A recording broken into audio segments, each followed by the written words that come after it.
In commando practice, cadet officers learn how a group of men working as one can be an effective wedge between destructive mobs and the peaceful citizen and his property. He began to see the importance of prevention whenever possible. Prevention of accidents and prevention of crime. He had proved himself to be alert, willing to take orders and carry them out, and firm but courteous in his contacts with the public. I'm asking you for your names. I like your name. I'm doing my job. I want your name. Okay, but we haven't done anything wrong. No, you haven't. So, you're on private property, so by the letter of the law, I'm asking you for your name. Okay. Just give me your name so I can just, leave you guys alone. Yeah, good. John Smith. Okay. You guys want to play it that way? You can go out front. I'll be advising the rest of the security about you guys. If you guys make any further moves, everything will be noted and documented. Okay. In 2006, when I went to cover the Bilderberg meeting in Ottawa, I brought along a camera with me, and from then on, I knew I wanted to document more events like this that the mainstream media wasn't covering. So it was around that time that I started Press for Truth. I thought it would be a good idea to have an alternative media outlet based here in Toronto so that we can cover these various issues. Do you guys have ID? I do have ID. Okay. I need to see it. Is it possible to take a look at your driver's license? No, I'm afraid that is not possible.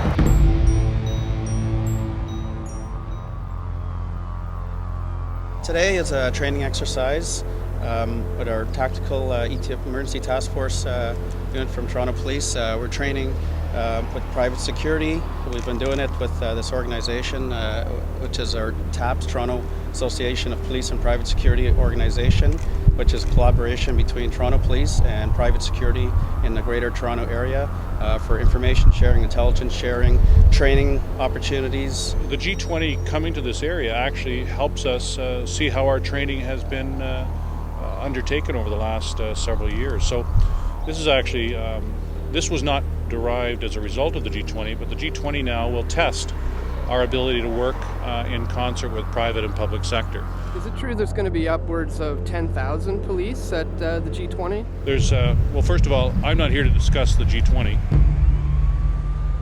So now we are currently down in Toronto's financial district. This is the heart of the financial district here in the city. So we thought it was important to come here to show you what you can expect in 2 months from now in this area. As many of you know, there is a group out there called the Black Bloc who show up to these protests dressed in black. They often have rocks and they'll pick up things and try to smash banks. There was a firebombing at an RBC bank in Ottawa just last week by a group who was calling themselves the FFFC Ottawa. You create a problem, say the bombing, you get a reaction, say, oh my God, what are we going to do about this? And then you offer your solution to the problem, which is more cameras, more security, more lockdown, and we have new CCTV cameras going up here in Toronto as a direct result of the G20. I'm George Tucker. I'm from the Toronto Police Service and have been a police officer downtown here in 52 Division mostly for approximately 30 years. The Integrated Security Unit is the group that's comprised and required to provide the security to those internationally protected people. The Integrated Security Unit is led by the Royal Canadian Mounted Police. The Integrated Security Unit has security zones and they will be protected by fences.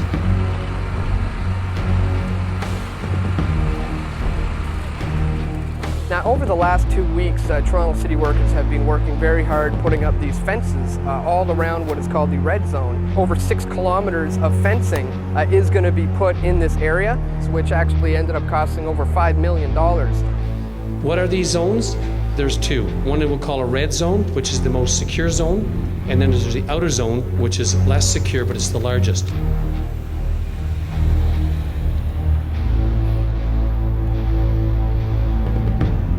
The world did change, unfortunately, on 9/11, and if it wasn't for some of the elements in our society, the security units would not have to be here in the presence that they are going to be here.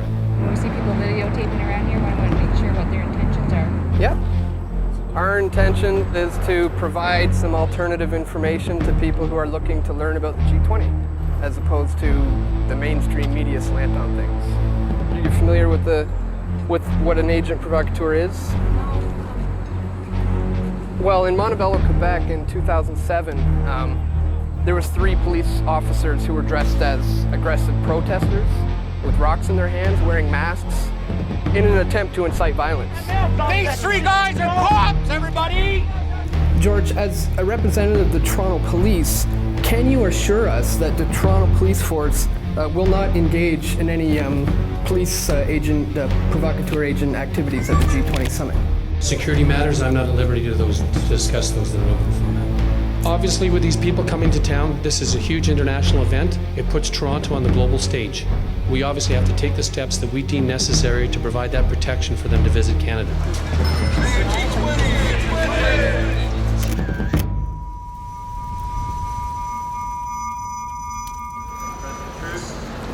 Charlie V. So this is a non-filming area? Uh-oh. Don't you know we spent $1 billion securing this? You can't have this. How are you, man? Very well. Yeah, good to meet you. Good to meet you, man. My name is Charlie Veach. I'm a member of the Love Police, Detective Charlie Veach. Terrorism, terrorism, terrorism, Al-Qaeda, Mohammed, terrorism. I'd like to thank the City of London Police for doing a wonderful job in their fluorescent jackets and protecting us all from the terrorists. You have CCTV cameras filming us. We have to ask the question, people, who's watching the watchers? So Dan, you live here in Toronto? I do. Been here for a little over 10 years now, 12 years or so. It's funny, we're still one day away from the actual event and it's already massively locked down. Yeah, massive is an understatement. This is a completely unprecedented amount of police. I've never seen anything like it. All right, well, thanks. I'll see you in jail. We would like to know where the best riots are. Because what we really want to capture is like really frontline footage of the riots. We have got very rubbish footage so far. Most of it is unusable. If you know where there's any good riots, please let us know. Thank you. Are you telling me there are going to be riots? I'm sure there are going to be some intense riots. So we're just wondering if you guys knew where they might be. Well, if you got some ID with you, I can put you in touch with media. Thing is though, why do I need to show you ID? So I can give your name to media so you can be contacted? Oh no, in that case I'd rather remain anonymous. Really, eh? Yeah. But can I please give one of you guys a hug? No. No? And can I give you a hug? No. Okay, well that's what we'd like to do. But so you guys going to be on your way then down that way? Yeah. Is that right? That'd be a good idea. All the best. Have a good day. Take care. See you tomorrow at the riots. Well, I'm kind of amazed, Dan, at the intense police presence and the incredible kind of Berlin Wall style gating going on here. You can really almost taste the money they've wasted on the policing and surveillance of the city. And as we saw walking past, they've got mobile CCTV units. You've been stopped today twice, asked for ID, asked who you are. I've been stopped once. So I'm just really looking forward to getting the megaphone out and speaking a bit of my supposed truth to the poor security personnel here. Absolutely. So let's continue our trip down to blast the people with some truth with Charlie V. We're going to press for truth.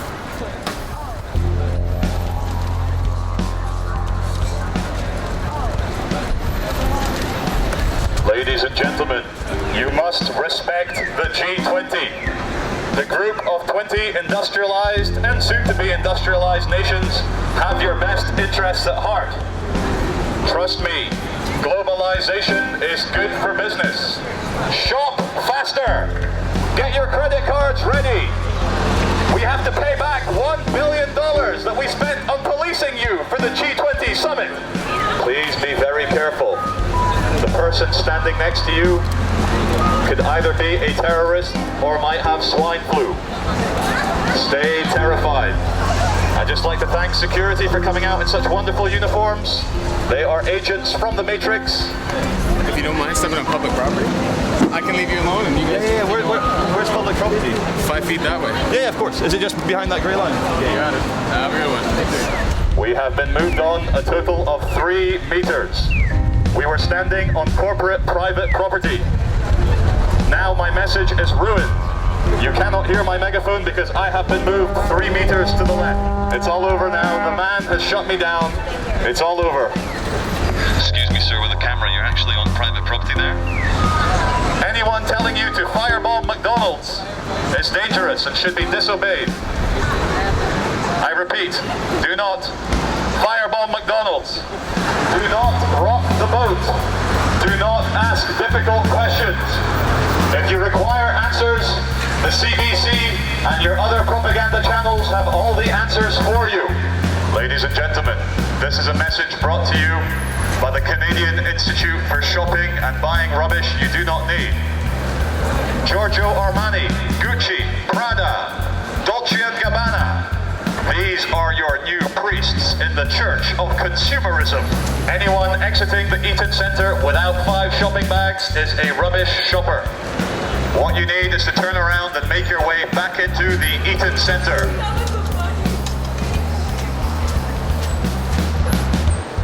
Ladies and gentlemen, by order of Eaton Mall Management, we ask you to shop faster. You are not spending your money at a quick enough pace. Spend more money.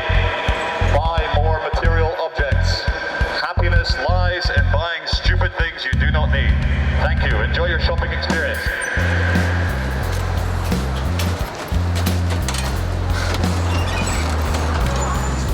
Okay, that's my one. Sorry? Thanks a lot. That's my one. Ladies and gentlemen, the agent from the Matrix behind me has said, okay, let's move on now. Just for the agent from the Matrix to know, of course, this is nothing personal. We do not dislike human beings, but what we do dislike is how uniforms make human beings behave like bullies.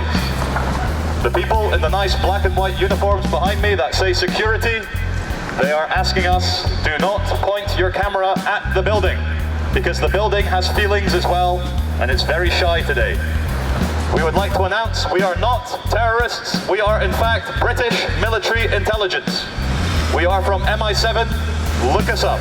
Thank you. Yeah, we're from British military intelligence. I'm here with the Metropolitan Police, as you can see. So it's all fully authorized at the highest levels.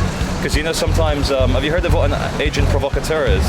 I have no idea. What it is, sometimes in like when there's big demonstrations, because I can tell you this because you're security, they use fake protesters to cause trouble, and we're here to be those fake protesters. Okay, I understand. So it's fully authorized.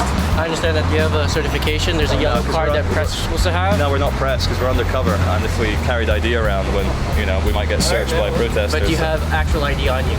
No, we don't carry ID. We're like. You don't carry ID on in your wallet or on your person anywhere. In the spy world, we call them ghosts, and we are ghosts. I'm sorry. What would you say you're working for? Or? I can't say. If you're going to radio that in, we're undercover, so it's best not to say. Okay, hold on a second. All right. Ladies and gentlemen, we are the Police Entertainment Division. We know that securing Toronto City Centre against all those anarchists and terrorists can get very boring, so we are here to remind you that everything is okay, that we are on your side, and that what we want to see in the next few days, we want to see a fair riot between the police and the protesters. We ask that no one gets truly hurt, because as we know, all this is international politics. It's all street theatre anyway, and we all know as well that being a policeman in central Toronto right now can be very stressful. So if you'd like to join us to do some yoga, we'll be doing some tantric meditation. We will even show you some nice new positions which you can take home and make your partner very happy with. All you need to do is speak to the man with the megaphone.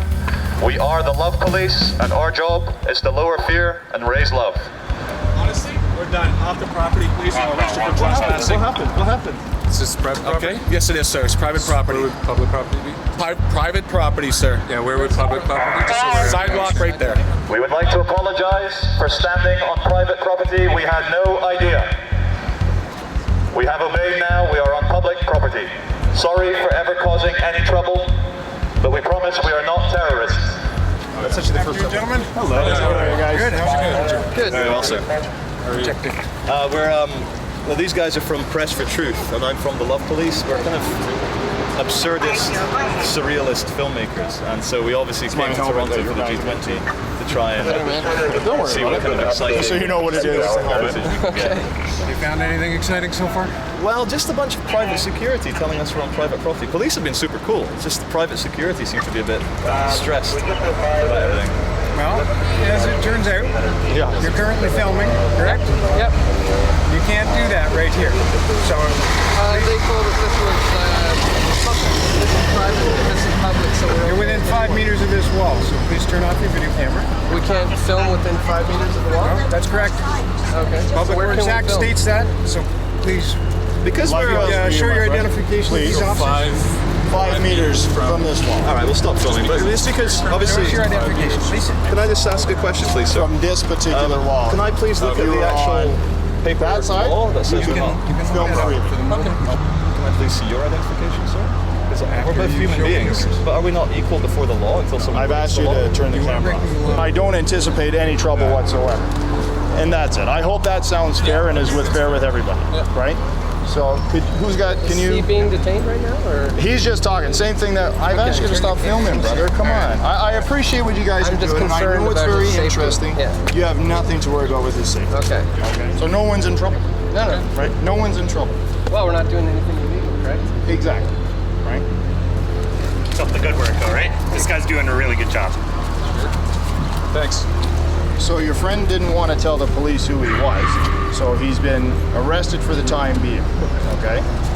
So they're going to determine who he is, and then once they determine who he is, he'll be released. That's the beautiful thing about this. I agree. We don't have to present our papers upon request, right?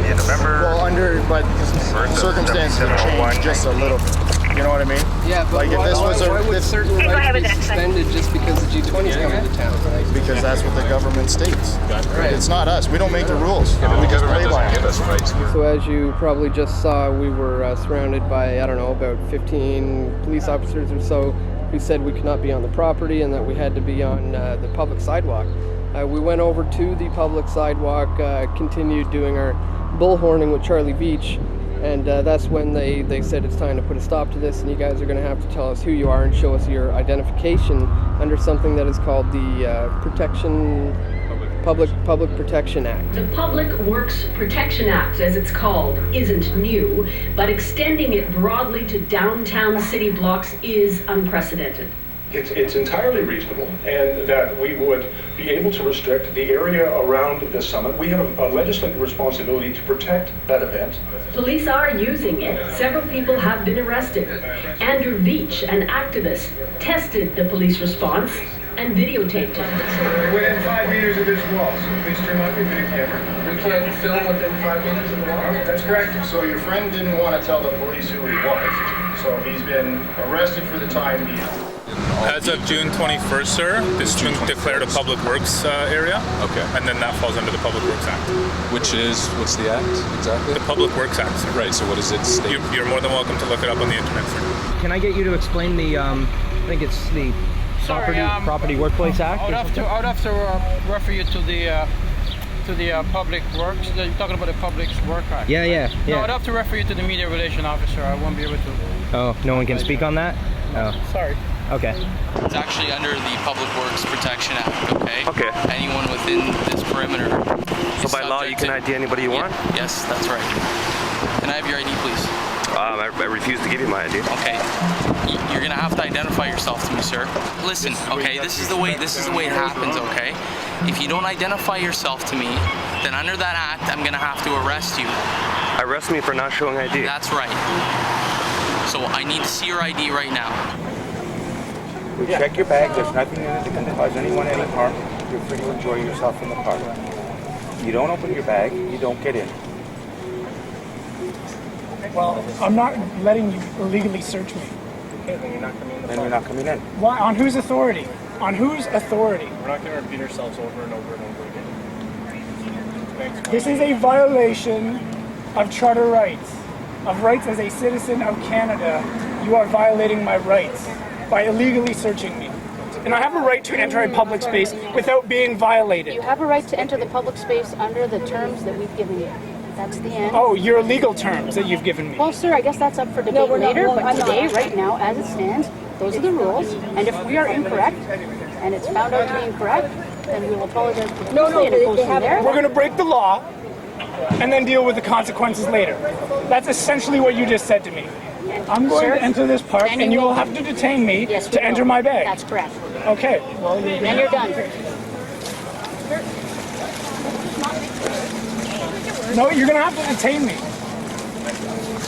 Okay, dispatch, we've got a crew coming northbound.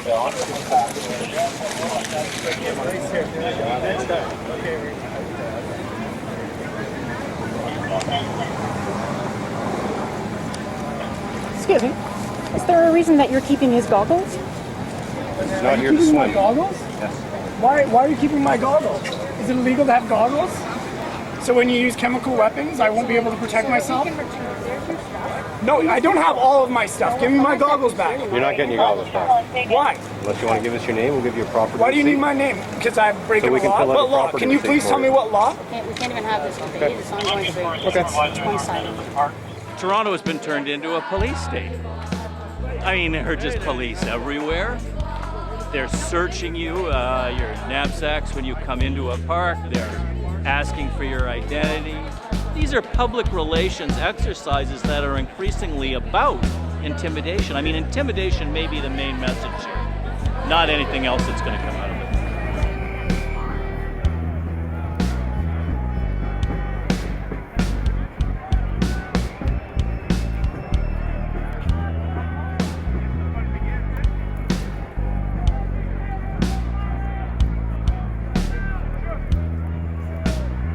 They're telling us where we can march instead of letting us go where we want to go. Then people go home because they don't want to deal with this, which is totally understandable.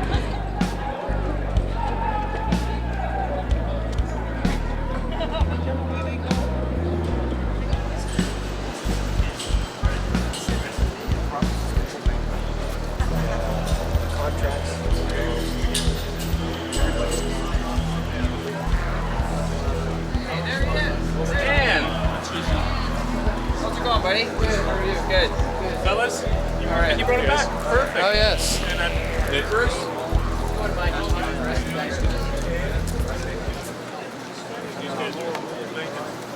Some more street satire?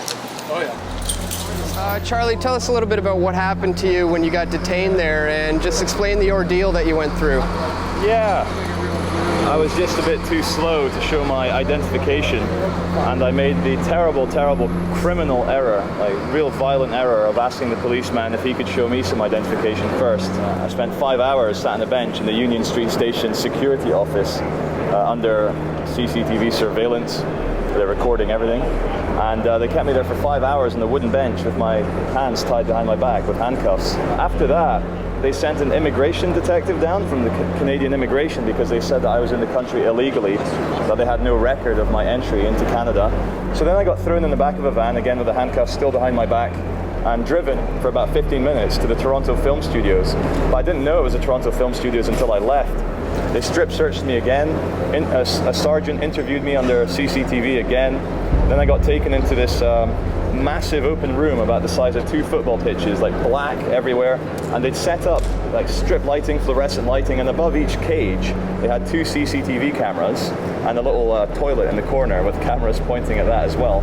And it was like something out of the X-Files. It was like something out of a horror movie, a place where, like an Area 51 where they'd house aliens or something, because it was like dark and scary and really cold. I can't believe I've had such a lengthy incarceration custodial sentence over something which I think we can all agree is quite minor. It's my first time ever in Canada. I was in the country for 1 day. It was a massive miscommunication between myself and the guard or peace officer. Okay. I was fully willing to give my ID, just not in the aggressive manner he was wanting.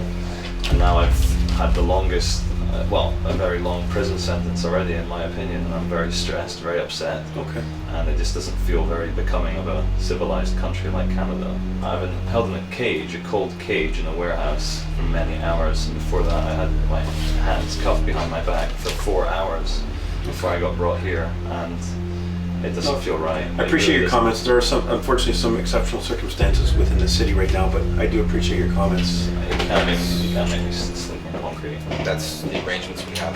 It's a temporary facility. Temporary right facility. now It's not like a regular police station.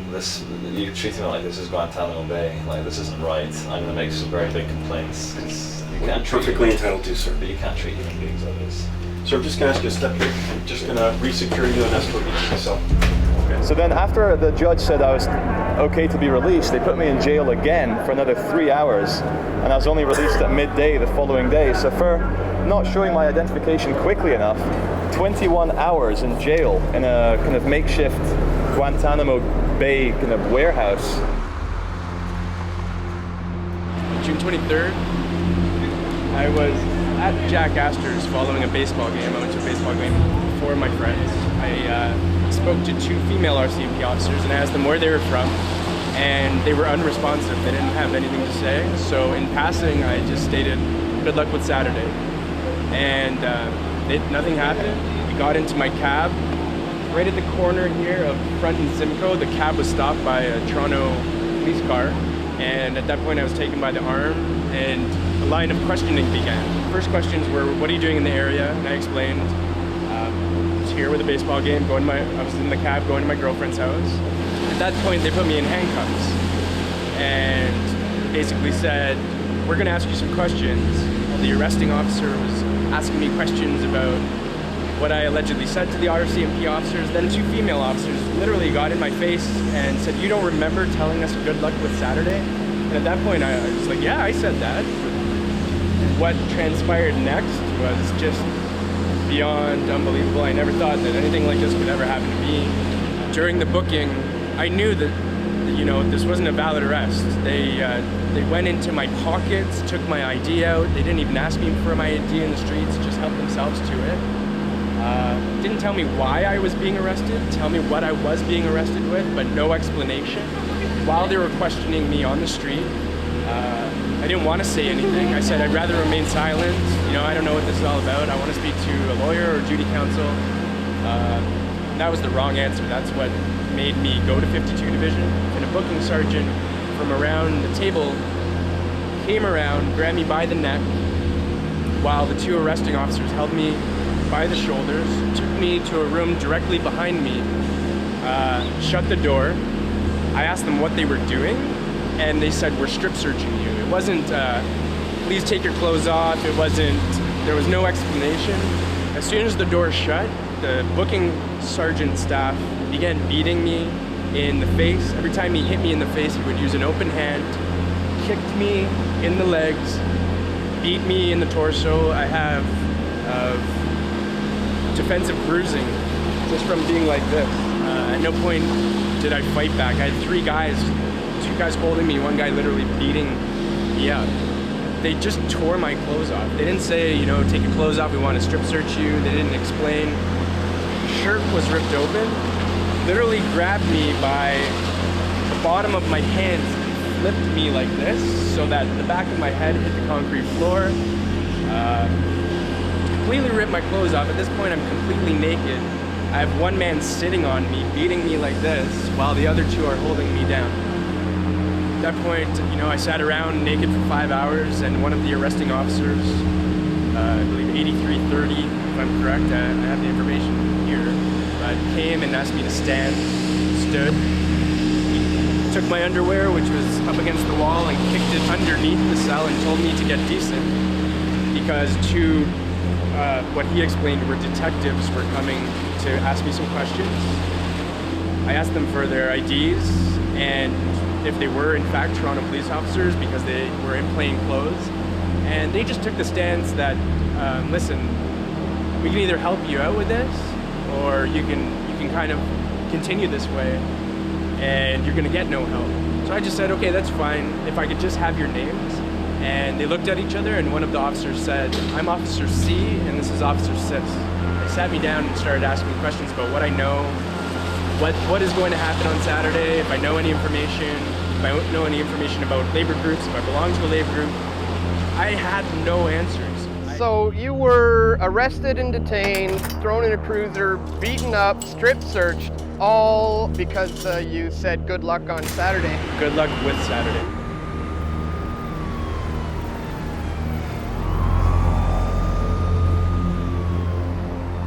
Big protest expected, big march expected this afternoon. And we're going to check in now with Stephen D'Souza, who's been monitoring it for us from the Queen's Park area. That's the Ontario Legislature in downtown Toronto. Stephen, what can you tell us?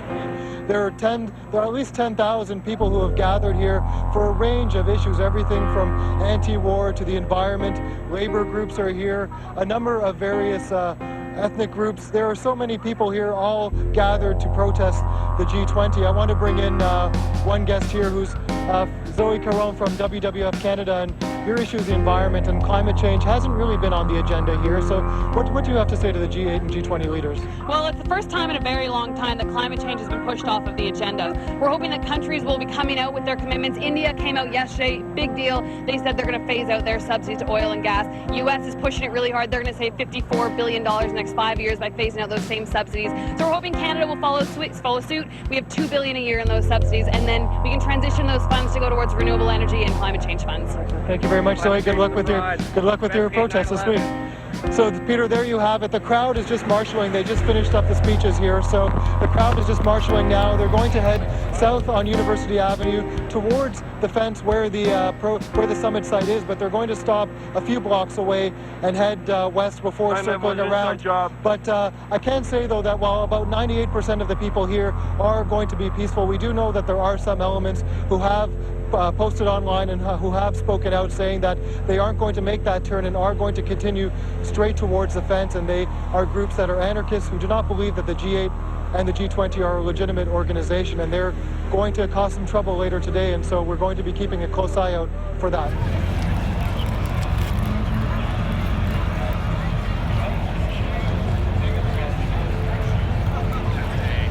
I can't see how far it goes. Hey man, how's it going? Hey, I'm a private citizen, so don't film me, okay? What's that? Don't film me, I'm a private citizen, okay? That better not be on any TV. I'm a private citizen. I'm calling you, okay? I have my rights, okay? Yeah. We're in a public area as well. I'm trying to document it. I'm not a cop, so I want my permission back. Okay.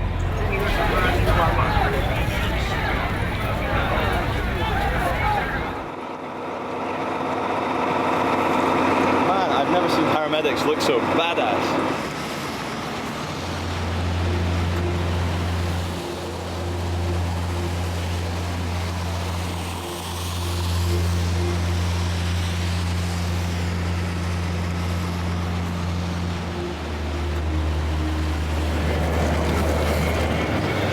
Whoa, these are all these vans full of riot cops here. Gentlemen. How are you? Yeah, of course. I'm Charlie Beach from London, England. I'm a filmmaker. These are my filmmaker friends. I ask you to just keep your distance from our people. You're going to have to leave this area. Are we able to continue north? No. Okay. Can we go this way? Do it by way of arrest. You're going to go south to, I'm going to suggest to you that you go down to King. All right then. Okay. And then go east or west, because unfortunately you're going to be meeting a lot of police officers along the way and you're going to be getting direction. Okay. We're trying to make our way to the protest. It won't happen here. What won't? You won't be making it to the protest from here. Okay, so we got to get there another way. All the way across. Oh. So you can tell your friends that as well. So head that direction. Sure. All right. Freedom of speech.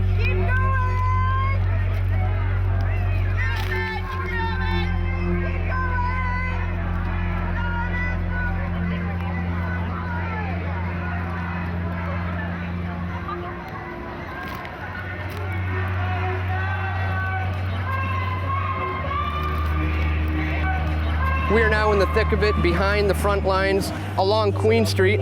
We managed to get up in behind the police line that you can see behind me. We have a lot of riot police all geared up. Is that it? Yeah. Where are you going now? Thank you very much, sir. Stay south here, okay? Okay. If you try and disobey, they have some very, very painful looking metal truncheon extendable sticks at the ready. These things are not sheathed in their clothing. They are holding their weapons out, ready to use. I live like literally right there. I know, and I can't help you at the moment. I can't even let you through. And I know it's a real pain. We are friendly. Yeah, well you are. Thank you. Follow everybody else for your safety. Yes, we're not saying it for the hell of it. Please keep moving. you do not leave, I will have you arrested for obstructing a police officer. This is for your, this is for your safety, people, that we're asking you to move back. Charlie and I are having a pretty difficult time of getting anywhere near any kind of front lines, and we keep being turned around at every corner. They're constantly sending us back, pushing us back. So we're going to head down south and try to get over across from another route. Every route that is traveling west that travels north-south is actually blocked off. You can't really see it at the moment. We are blocked off into this one area. We've got mounted police to my left. On the other side, riot police, hundreds and hundreds, if not thousands of riot police on foot, in vehicles, on horses, on bikes, on motorcycles. They are absolutely everywhere.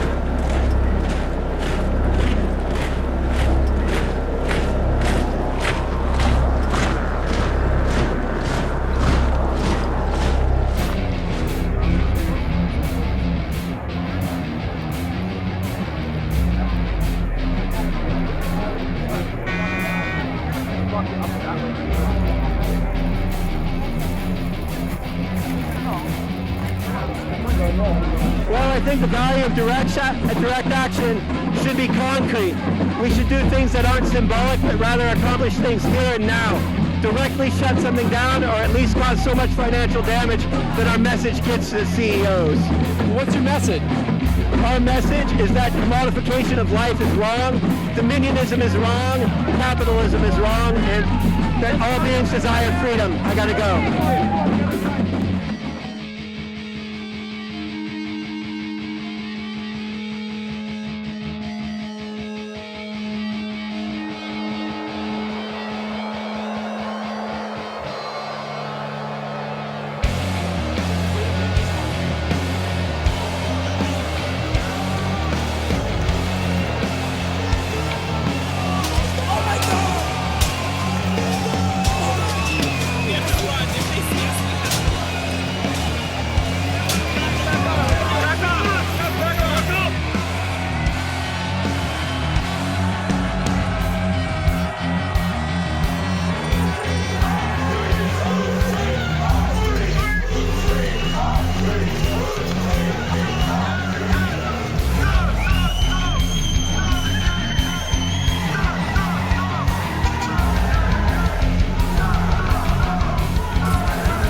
The Black Bloc members are actually moving past City Hall at this point. So it's very interesting that they're allowing the Black Bloc to go down Bay Street.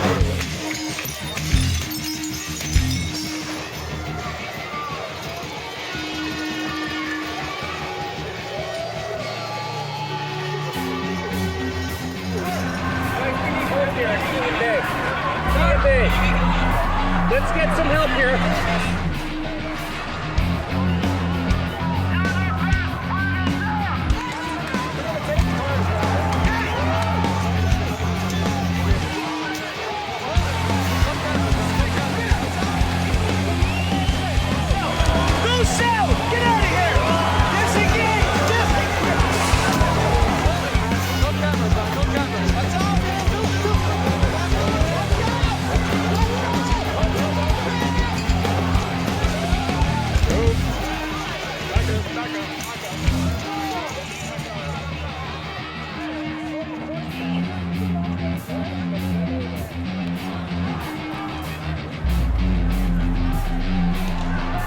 Hey, get this.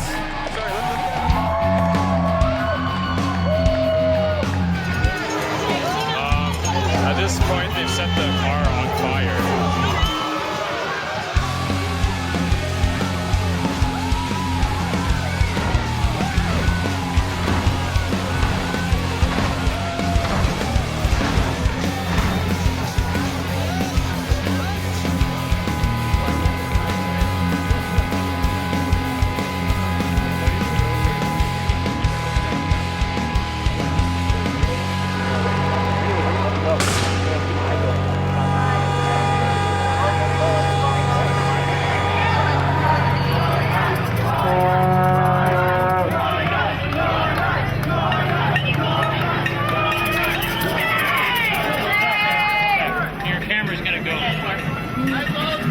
Freedom of press.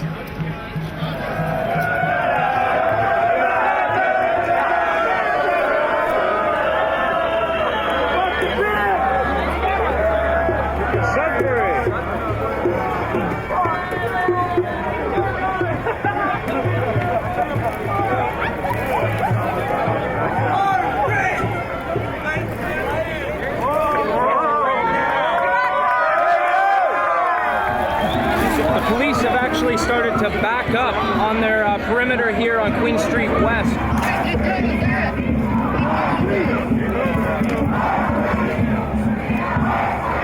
Like, what are these?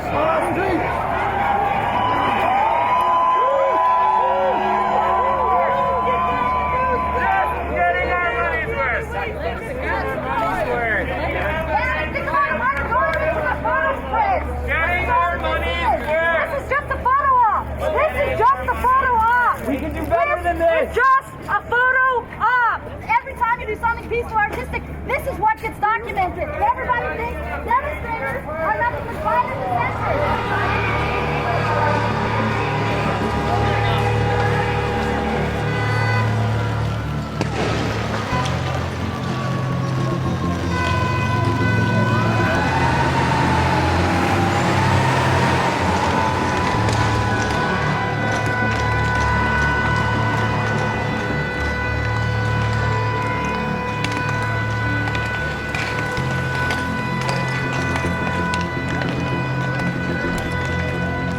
There's no police at all, at least not where we are, because there's broken windows everywhere all along the street. There's a cop car on fire. Just doesn't make sense. Now at this point it looks like they've turned left on College Street.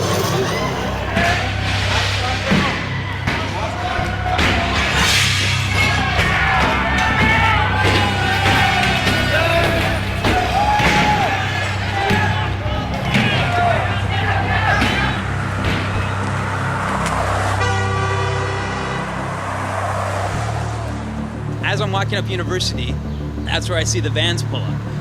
A huge row of vans of riot cops, and they pull up really fast. And as I cross the street, I see the Black Bloc walking down College Street. This was probably right after they smashed the Toronto Police Headquarters. The Black Bloc gets there, I cross the street, and there's one van just parked by itself. And that's, to me, that sort of seemed like a setup.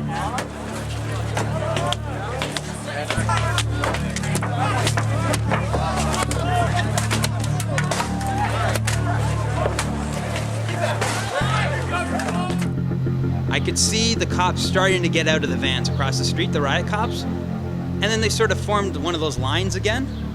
And then something happened with the black, a lot of the people that were smashing the van would run into Queen's Park, and it's sort of you lose track of them. I guess a lot of them were changing because there was a pile of black clothes. I can definitely say that I saw that. So for about an hour and a half, a group of maybe 50 kids were purposely allowed to vandalize, the entire city, go do as much vandalism as they wanted. The police were ordered to stand down, as had come out in a Toronto Sun article, where a policeman said, yes, we were ordered to stand down. We could have easily rounded up all these kids. There is an article in the Toronto Sun where officers were told to stand down and not engage violent protesters. So there are members of the police that feel that it was not right for them either. I think with the number of police that were here, and some of them have shared their opinions in the Sun, that they could have clamped down on that quite quickly and allowed for legitimate protests to continue. We need to ask why that wasn't done. We need to ask who gave those orders, because there are people in the police force that don't even know who gave their orders. And that's frustrating for them, and I think that's a dangerous spiral to go down. There's also questions about the police cars that were left abandoned. And I think those are valid questions. I know that they want to swipe them off as conspiracy theories, but when you have that many police cars left in an area and people see that there's no police stopping what's going on, you have to answer as to why that was. How an hour and a half of destruction happens with police looking on and doing nothing, I find more than highly suspect. Maybe if they were involved, yeah, there's more than reason to believe that.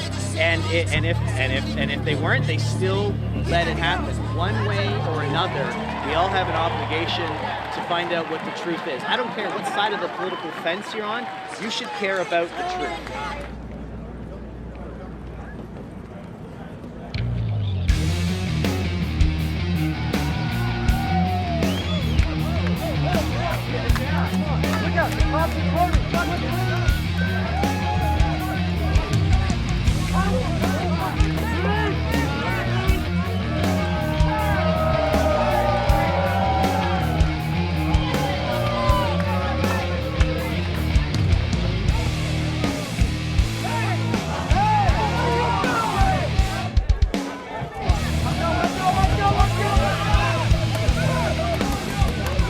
Without warning, that whole line of fully seated riot cops ran toward us at full speed, the bike cops included.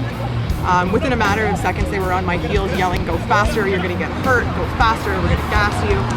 And it made me feel a way that I've never felt before in my own country. I was absolutely afraid of the police.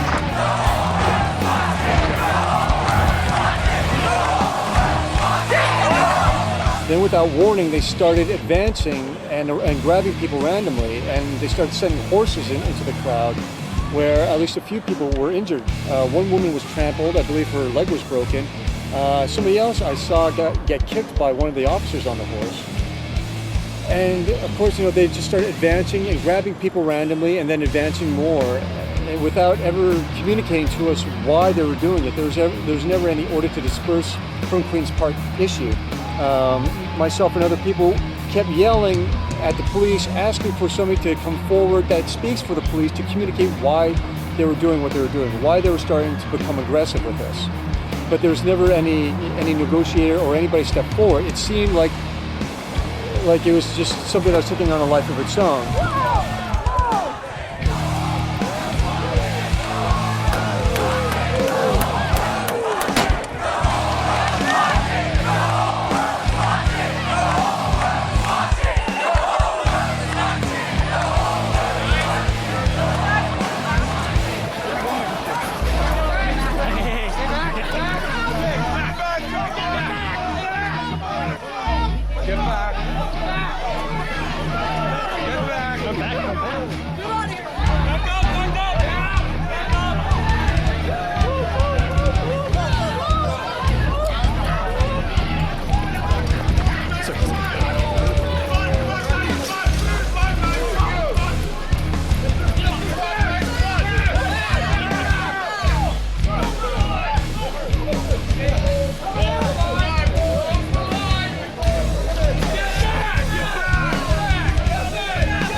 Some of the photos and videos that have gone on Facebook seem to show people dressed in black bloc attire going behind a police line.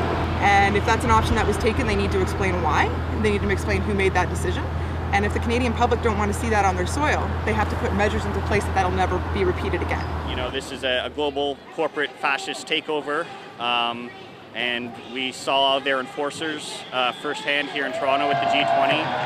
And if you read the stories or listen to some of these interviews or anything like that, you'll realize it was just a bunch of thugs came in and criminal thugs started beating up, assaulting, arresting, and horribly treating a bunch of peaceful, innocent Canadians. They ripped the leg off a 57-year-old amputee and told him to hop to the squad car and arrested him. And you were a government employee, right? Yeah, I work for the Canada Revenue Agency. Oh, okay. I'm in the appeals section there. I'm an above-the-knee amputee, and the police surrounded us, and the two young gentlemen were trying to help me get up. I fell down, I lost my balance, and I was trying to get up again, and next thing you know, there were 4 police jumped right on top of me. One of them put his knee on the top of my left temple and was just sort of like grinding me into the ground with his knee. They had knocked my glasses off, and I was yelling that my glasses were loose, and then the police said, well, you're resisting arrest. And he said, let go of your arm or else I'm going to break it. But I said, I can't move. The police officer told me to walk, and I told him I can't. Then he grabbed my left leg here, and he ripped it off. So then he orders me to hop, and I said I can't. And then he said, you asked for it. So two police came and they grabbed me under the shoulders like this, and then they started dragging me backwards to where they all had the police vans parked.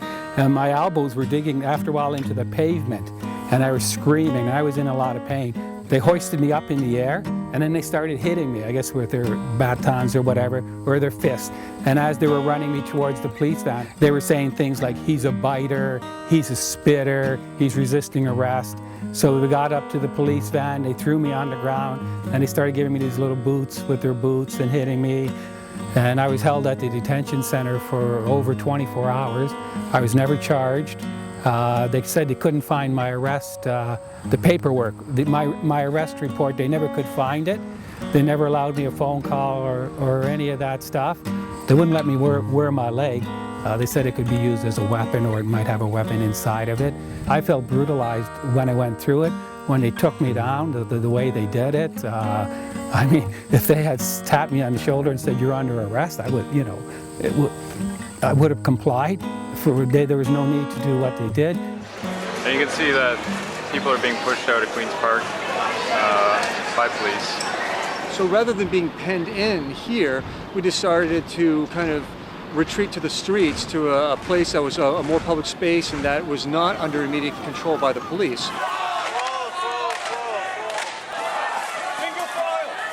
When we got to Bloor, we headed east and then eventually to Yonge Street, where we turned south. And at that point, the protest started snaking. So basically, we kind of changed the game up a bit. We forced the cops to react to us rather than being able to predict where we were going, so we would zig or zag if we started seeing a police lineup down the street. Welcome to the New World Order. You will do as you are told. Do not rock the boat.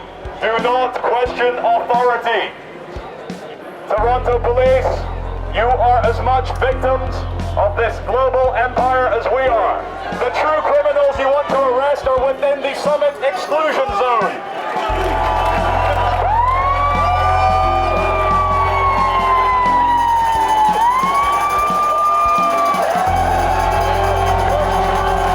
Ladies and gentlemen, this is the Love Police. We are the true authority here. We ask the Toronto Police to hand over your truncheons and your tear gas guns. You are making a terrible mistake. You have been misguided by the global elites. You think we are your enemy. Your enemy are your puppet masters at the top of your hierarchy of control. Welcome to the surveillance state. Welcome to the destruction of civil liberties for the pursuit of profit. You are all potential terrorists in the face of the New World Order. And this is a special message to the guy just there in the black paramilitary uniform holding a MP5 submachine gun. Sir, why have you brought a live firing weapon to a peaceful protest? Why is the government trying to antagonize peaceful people by bringing live weapons to a protest?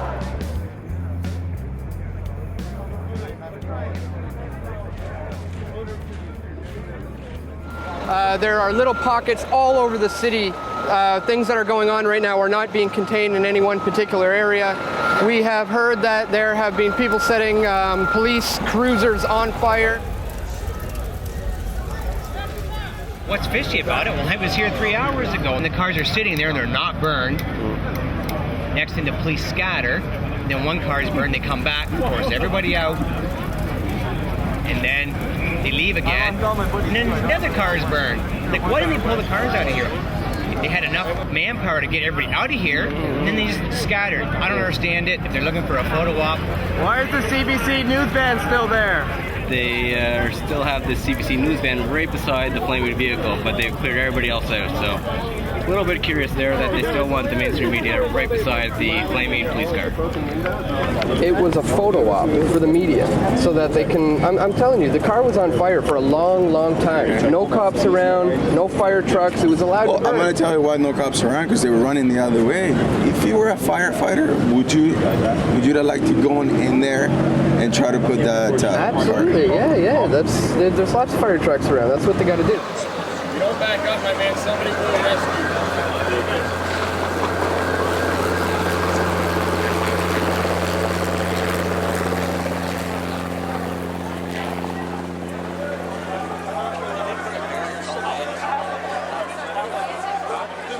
So here we are, we've just marched all the way down Yonge Street.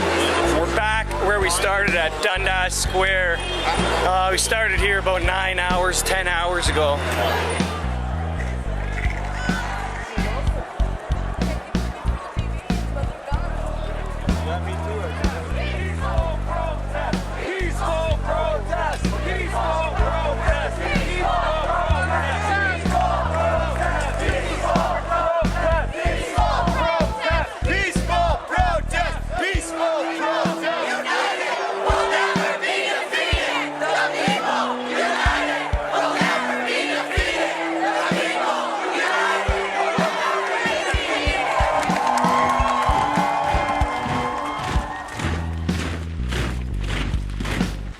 And about 10:30, I was walking down by Queen Street and Church Street, by Queen and Church. There was about 16 police officers all around a light pole that was blinking and shorting out.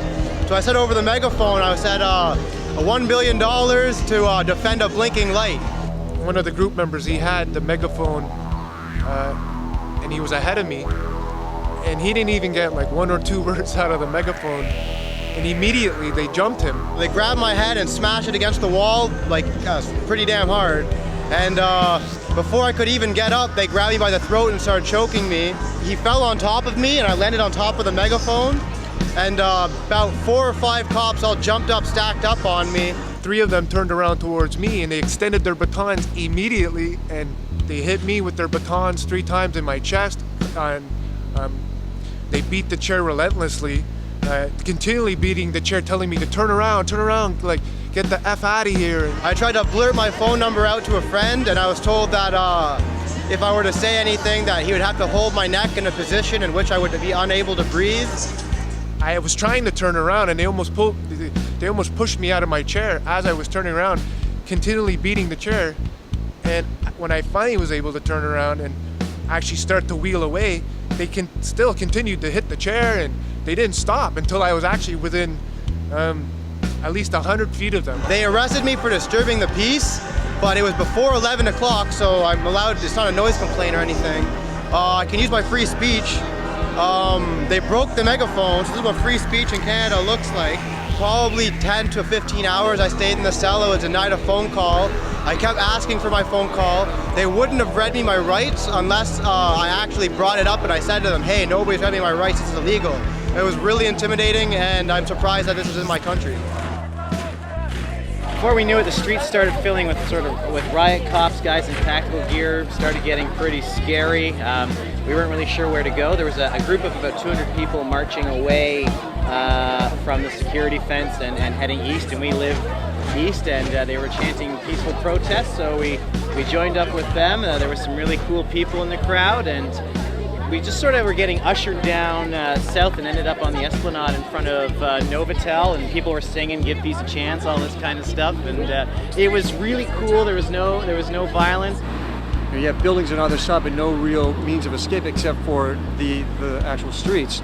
And the police blocked us off with one phalanx and then blocked us off with the other and then started closing in. Before we knew it, we were barricaded in on both sides by riot cops who wouldn't answer any questions, wouldn't let us go. They were just completely stone-faced, and one of them even said, you should have left when we told you to, although they never told us to. And this couple came out of the Keg restaurant and tried to leave, and they said, it's too late. And the couple was like, what the hell is going on? Let us go! Let us go! We were boxed in, and then we were pulled out one by one and arrested individually, and then eventually just kind of conquered and mass arrested. All these 200 people end up getting arrested. It doesn't matter if you were passing through or if you lived in the condo or coming out of the restaurant. They wouldn't listen to you. Some guy tried to show ID that he lived in that condo, and they shot pepper bullets at his feet, and all these people went running and screaming into the Novotel.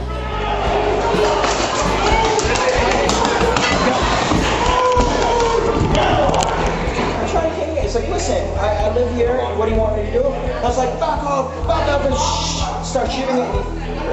The police never attempted to communicate with us. They never spoke to us.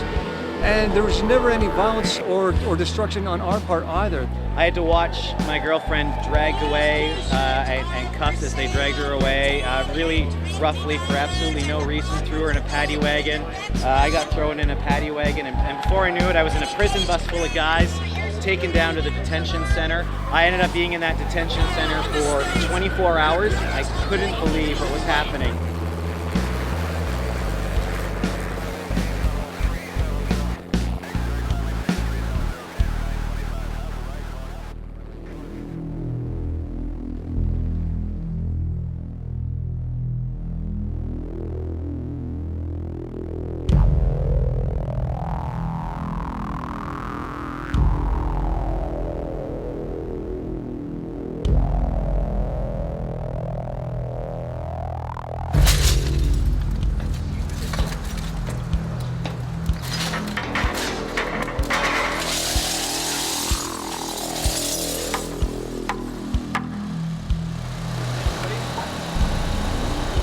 Obviously, this is the kind of stuff that we don't stand for whatsoever. This does not help our cause. This does not help the situation. It provides an excuse for the authorities to clamp down even harder on our rights.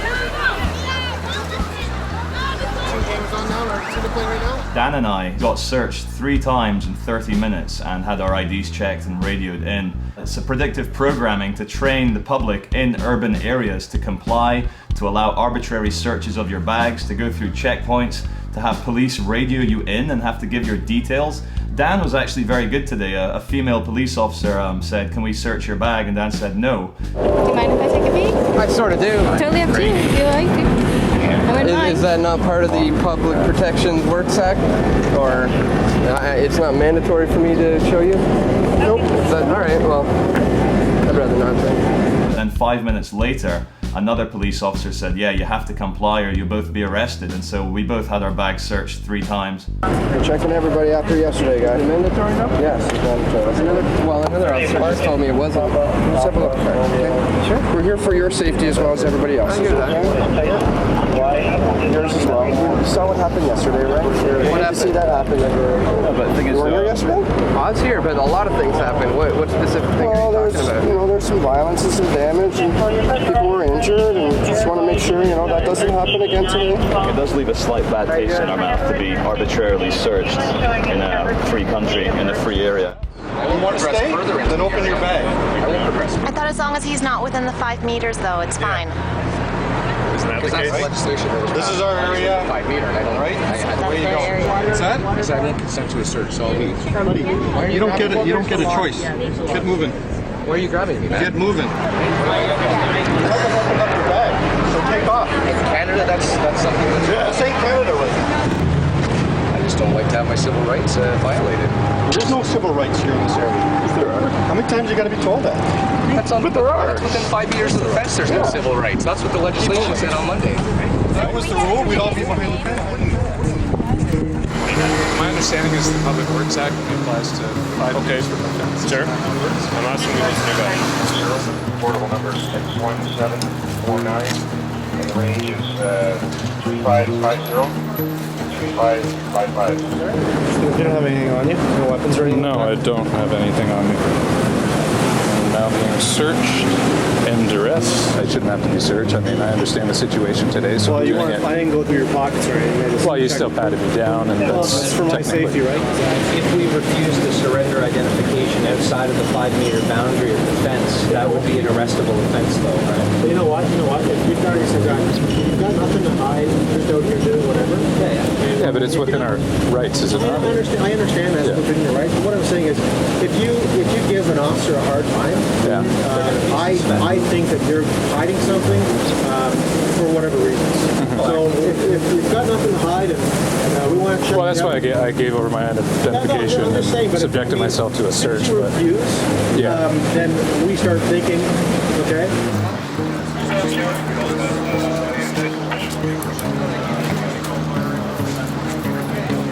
Arrests, and lots of them.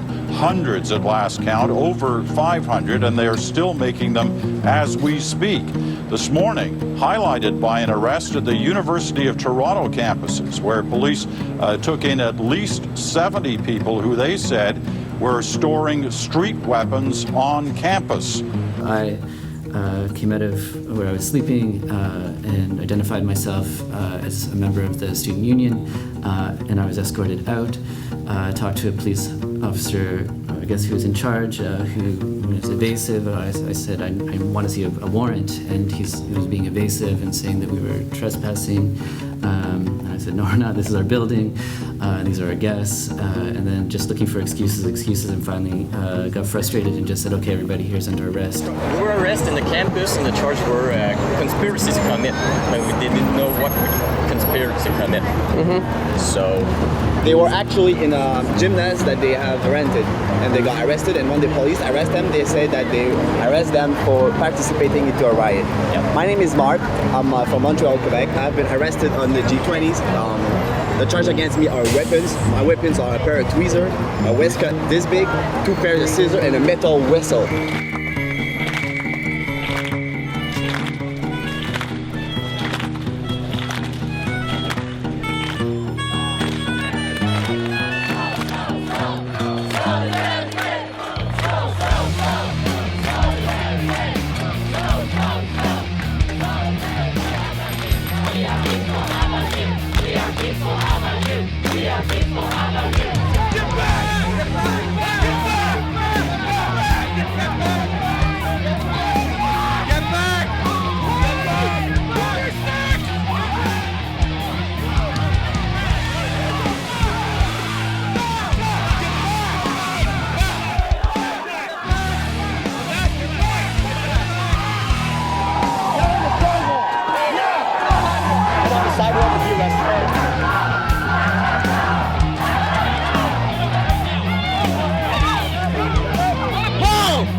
That's what they shot at us.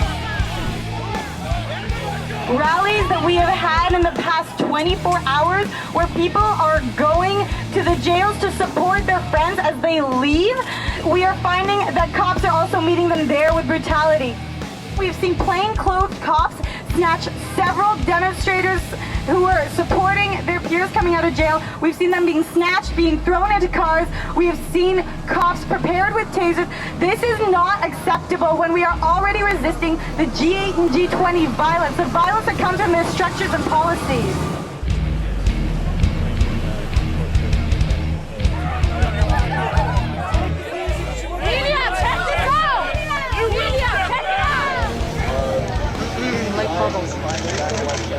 Cute. I think it makes people smile. My name is a mystery. No, I have nothing to hide. If the bubble touches me, I'm going to be arrested for assault. Do you understand? Bubbles. Yes, that's right. It's a deliberate act on your behalf. I'm going to arrest you. Do you understand me? I understand. Right, you're going to be in handcuffs. All right? You either knock it off with the bubble, you touch me with that bubble, you're going into custody. I don't feel very affected. I'm just That's terrible. trying to keep people happy. My heart bleeds. Mine too. Right? I'm here. Put it away. to help people. Right. Your attitude. Knock it off. Yeah. For $1 billion, they could have got someone with a better attitude. Yeah, okay. Thanks. Are you the I guess now famous Officer Bubbles? Have a nice day. No? Have a nice day. Are you? My name is A. Josephs. A. Josephs. That's Officer Joseph, sir. Oh, okay. Sounds fair. Have a nice day. How do you feel about the whole the video and everything that surfaced? Like, you know, looking back on it now. There's nothing to look back on. Did my job. I'm a police officer, right? Touch me with that bubble. You're going into custody. Do you understand me?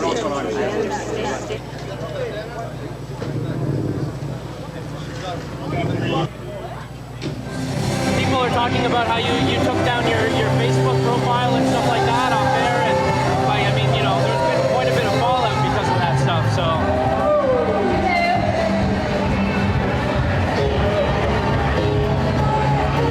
My private life is not open for discussion, okay? Take care of yourself. Public life, though, as a police officer. Yeah, that's different. I mean, we interviewed you a few years ago. You probably don't remember. You're calling your friend saying you're learning about the police state and you're thinking about changing your name to Boris. It won't be me. You got the wrong guy. I'm just outside of City TV. I'm getting educated about a police state. I feel like a communist already. I'm going to change my name to Boris. Yeah, what's up? Oh, snap. You had an arrest, eh?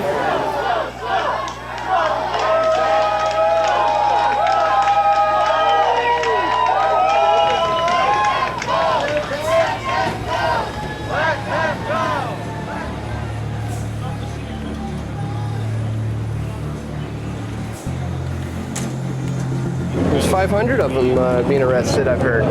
500 people, that's a lot of people. 150, 300 people come down here, we're not going to stop. So originally the officer called and said, I need help. So a vehicle comes up, a mobile vehicle comes up, and he's surrounded by people, so he can't drive anywhere. He's going to hit people. So really the prudent thing to do is abandon the vehicle, go. One last question. Once you do that, then you know they can do whatever they want. I mean, it's a classic for the civil unrest, the old rolled over police car or burning police car. But the media certainly took their photo op opportunity, and just that's all you saw on the news was the burning car, and it kind of paints the whole protest in a bad light. You are not scared enough. You must be more scared. Freedom is a thing of the past. You are all now slaves in the new world order. What is this here? CBC News. Canadian Broadcasting Corporation, the propaganda piece for the Canadian government. Who wants to see me hug the CBC reporter?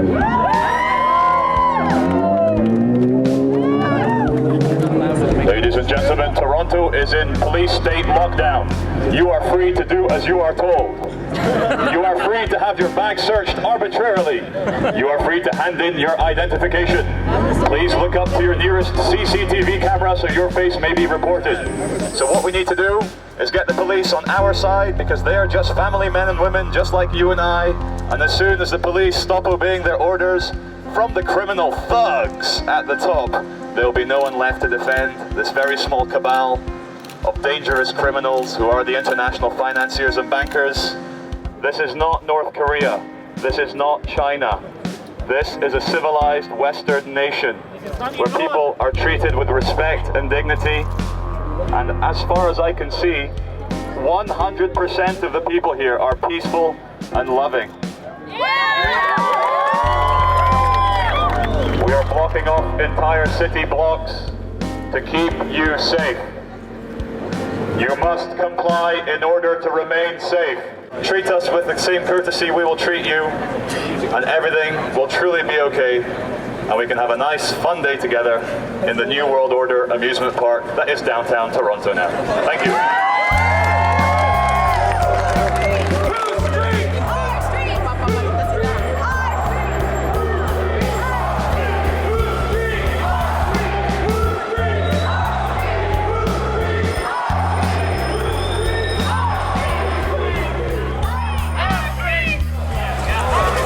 Gentlemen of the protest march, please be careful.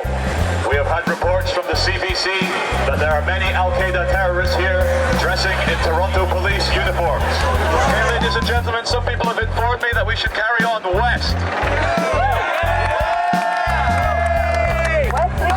I gotta be careful, I'm gonna get busted for inciting a riot.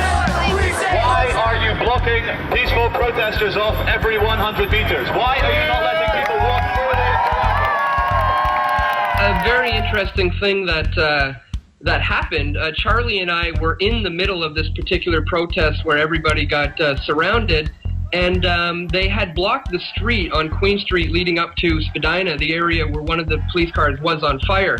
And Charlie got on the bullhorn and said, you know, if this line is blocked, let's go north, everybody. Not being very forthcoming with why they're blocking us, I guess we're going to have to go that way. So everybody started to go this way, and then all of a sudden the police opened up the line and allowed everyone to go through. Almost like as if they wanted us to be in that particular area where that police car was on fire. I'm so busy, dude. I'm so sorry. I've got so much stuff I need to do. I'm going to be on the radio in an hour.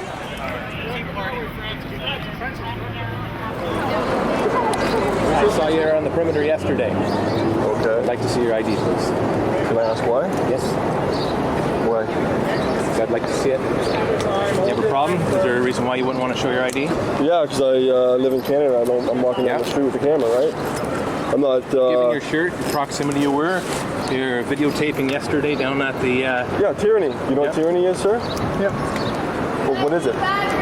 Thank you very much. I don't need a lesson in the diction in English, okay? Yes. I can tell you don't know what it is. I saw the looks you were giving me directly yesterday while we were down there. Now it's illegal to look at somebody, sir? Absolutely not. Just I looked at you in an illegal way, sir? No, not at all. I'm just saying it seemed like you're very agitated, quite like you're starting to become right now. Nobody says you're stopping. I have the right not to be stopped.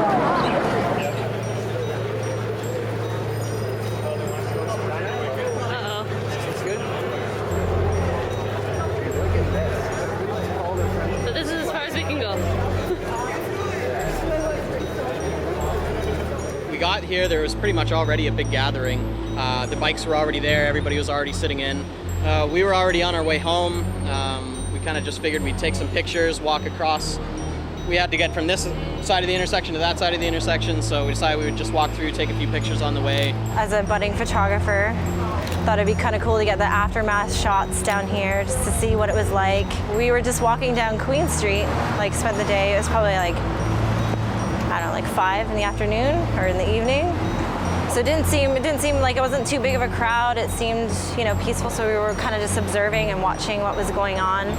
I found out a lot of the people that were there, that were stuck in, were just had just been walking by. Some of the people were just curious about what the protest is like because of all the stuff that happened on the Saturday. So they walked down there, and then some of the people were just like local area residents stuck in here. So they have nowhere to disperse to. Just for the record. And here come the riot cops.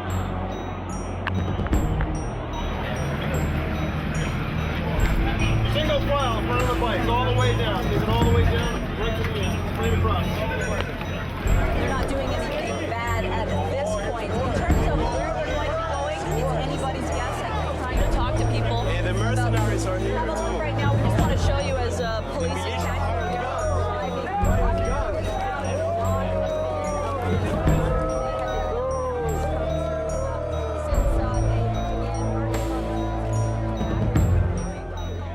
Queen and Spadina is already blocked off on the south and the west side. And then buses pull up from the north. Big Greyhound buses, like full of riot cops. All I see is like maybe 3 busloads full of SWAT team members come out, and we're just starting to walk up there, pull up, and then they all load out and start walking down. And by the time we seen that happen, we're like, oh crap, we came back over here to kind of see what was going to happen, you know, if they were going to maybe try and arrest people or something and try and avoid it, because they're definitely not allowing us to go that way. Oh, that's good. Corral is in the back. These guys in the north are trying to get us to move south, which was, I didn't even want to go down that far, you know? And I walk over to the east side, and there's another riot squad coming in from the east. So basically they surrounded the whole intersection.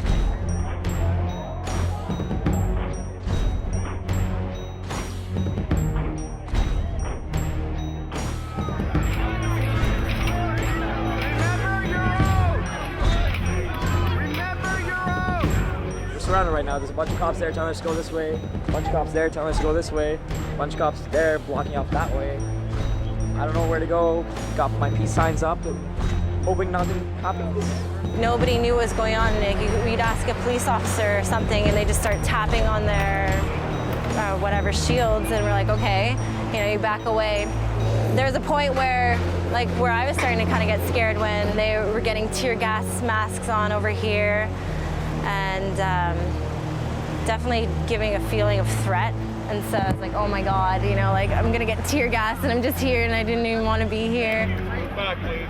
We would ask officers on one side, can we leave? And they would tell us to go to the other side. We'd ask them and they would say the exact same thing. Where are people supposed to go?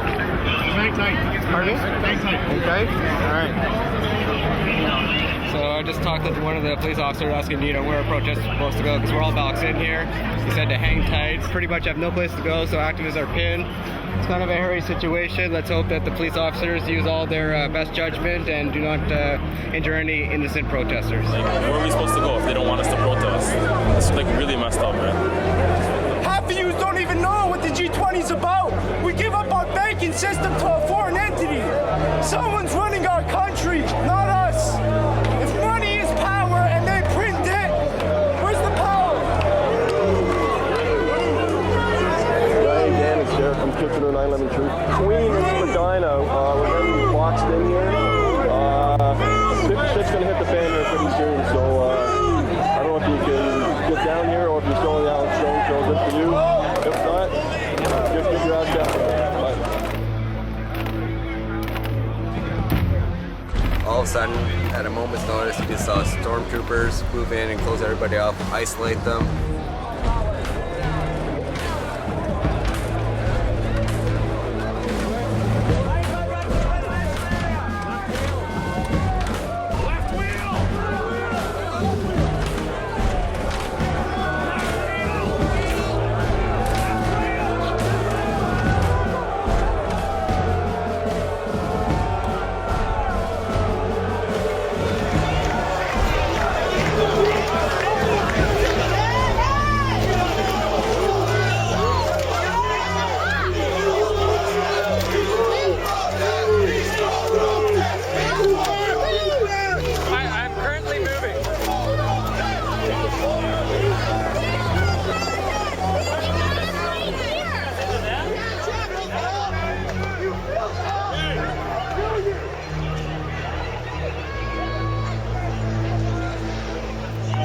Doesn't look good. Before we realized it, we were blocked in from every direction, and then we were part of the small group of about 30 people that got cut off from the main 4.5-hour group. And before we even knew that we were blocked in, so there was no way that we could get out. What's the cry for being in here? We're peacefully protesting. Okay, folks, do you understand? Everybody's going to be arrested. We'll do it nice and easy, okay? We don't want to hurt anybody, but you are going to be arrested. For what? I told you, conspiracy to commit mischief, so stand here. We'll take you one at a time, okay? Thank you. For what's the charge? Conspiracy to commit mischief? We're peacefully assembling. You're interpreting it all wrong, sir. We're peacefully assembling. Nobody's conspiring for mischief. So seriously, if we wanted to get out, we would get arrested. Out of the circle. I think so. Yeah, the guy just asked me, can I go through it? You wouldn't let him. So what's the point?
to hit me, folks. Just fucking told me here. Is that why? Unbelievable. We're not worthy. We're not worthy. I'm sorry. I'm sorry for protesting. We were a little stressed, but still light in the situation, and still until they started dragging us away. At that point, that's when it got real. And just sort of just round them up, and you know they just started treating us as cattle, and that's what we felt like. With all those civilians back there.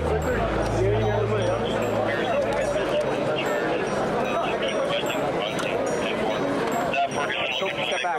Now. Thanks, man. You're back.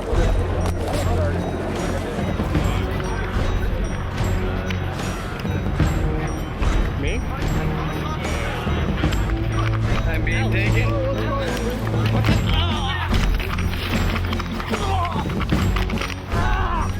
Stop resisting. I'm not. Move your arm back. What the hell? I'm here.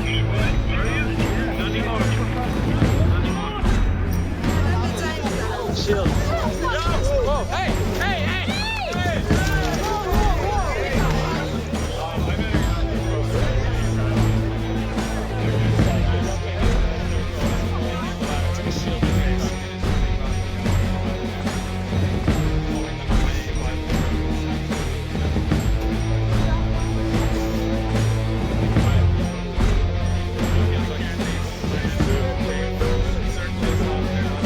What are you arresting people for?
Queen and Spadina. I was taking pictures, and then all of a sudden I got boxed in, and I've been here probably for the past 3 hours, and for the past hour and a half it's been pouring rain. I'm soaking wet.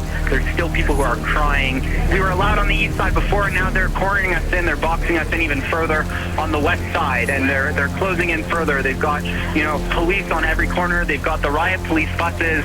You know, they've got tons of court vans, and you know, they've got tons of people who are in the plastic handcuffs right now. Somebody was walking their dog. Another couple was going out for dinner. You know, I was just taking pictures. A lot of people were just walking by, and now we're stuck in the rain for the past 2 hours, freezing cold. This is completely unfair. This is against, you know, this is against everything that I stand for, that Canada stands for. The mayor will not comment on this. Adam Vaughn, the area councillor, will not comment on this. The police chief will not comment on this. The integrated security unit will not comment on this.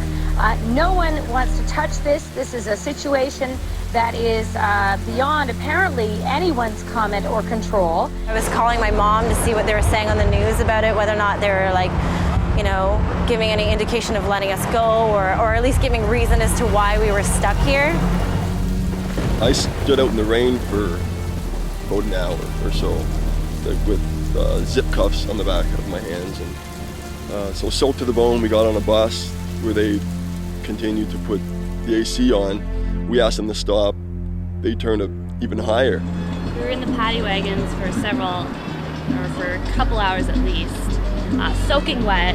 Like, I was in shorts and a tank top, you know, and the girl in the next seat in the paddy wagon had to go to the washroom. She was yelling to asking them, please, like, can I just go to the washroom? I really need to go to the washroom. I explained that I had to leave the group because I needed to use the washroom, and could he direct me where to go? The riot officer took me out of the crowd by the arm and then placed me under arrest. I was taken to one of the police paddy wagons, and I was situated among 9 other girls. I asked the police officer where could I go to the bathroom, because that was my quest of getting out of the group. He told me that I could use the paddy wagon. I said, you've got to be joking. I had no choice. I have a kidney that doesn't work properly, and I've never been so disgusted and felt so violated in all my life. Because my hands were cuffed, I couldn't even help myself to prepare to do that. So I had all these strange girls do it for me. That bloody cop stood at the wired part of the door, which was wide open, and watched me urinate. He watched me urinate, and I even addressed him, and I said, that is against the law. I said, you know what that does? He couldn't even imagine, and neither can other people, how that would affect someone and traumatize someone. But he didn't just do it with me, he did it with 3 other girls. And I don't give a shit who this guy was, a cop. I gave him no goddamn right to look at a girl urinate, because you know what, if it was someone else in the neighborhood that was doing that, they would be picked up, thrown in jail, and charged. It's the most humiliating and embarrassing thing I've ever had to say on camera, but people have to know the truth. We gained significant evidence to suggest that we had members of black bloc type people that involved in the crowd mixed in, and that included people who during the walk actually donned masks, as we saw yesterday, which was the precipitation of the violence that we saw. I'm also advised that we recovered some weapons along the route from unknown sources who had dropped them, but they were also found. So all of this led our officers who have been on the road trying to protect the city very diligently to believe that they had the reasonable grounds, in which they did, to believe that a breach of the peace was going to take place from the people involved in this group, including the people, as I said, that we believe were potentially black bloc type protesters. The rain brought the danger of a further breach of the peace to dissipate, and after a discussion at the command level, upon the direction of the chief of police, all of the people involved in this incident had been or in the process, but I'm fairly confident that everyone has been released at this point unconditionally and as quickly as we could. What we do is in the best interest of the public, and sometimes it doesn't always work out perfectly for all, and we recognize that, and I know that you do. Hi, Tyrone reporting for Press for Truth. I just spent the better of 6 hours in the Toronto Film Studio. Actually, we spent about 3 hours in a bus just waiting to be processed. The cops basically encroached on our democratic process. None of us were out of line, but they felt the need to seal us in and then arrest us one by one. I was there recording the protest as media. Nothing wrong with that. It's built into our Constitution, and we just got that taken away with the Public Order Protection Act. The prison conditions were inhumane and unnecessarily abusive. There were no doors in the toilets, and most of the guards were male. We were handcuffed the entire time we were in the prison. This was not by accident. It was set up purposely to create a system of psychological violence, and against men and women too, though the men and women experienced it a little differently. The place was cold, there was no place to sit or lie, and if women did act out, they were threatened with internal searches and gang rape.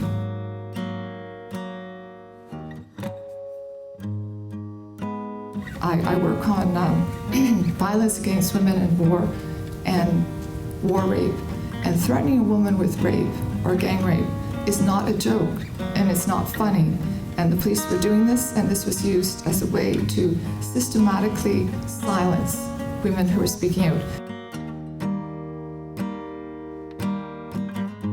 This draconian stuff that they pass under secret, we gotta be more vigilant about, because when we don't, this is what happens. So an educated population is kind of what we need right now. So if you see this and this makes you mad, do your own research and wake up, please. As we exited, there was a group of people on the other side of the road. These people were looking after the people who just got out of jail. With food, water, rides to wherever you wanted to go, legal advice, you name it, they helped you out. Thank you. We are very, very thankful. They actually drove us to our car, which was very nice because we had no idea where we were. And basically they said that the only payment that they wanted in return, the only thing they wanted us to do in return was to tell people about what happened to us and what really happened at G20 Toronto. It's not an experience that I want to repeat, but it's not going to deter me from coming out the next time to peacefully protest and make my voice heard.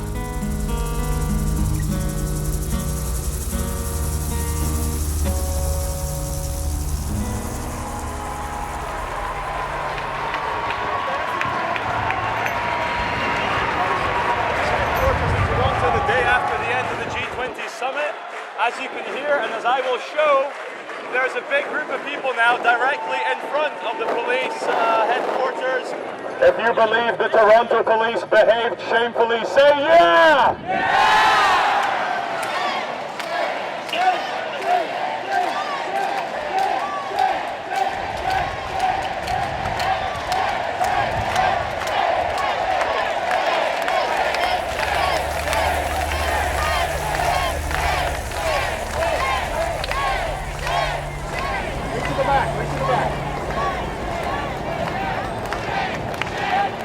Not every Toronto police officer is a bad person.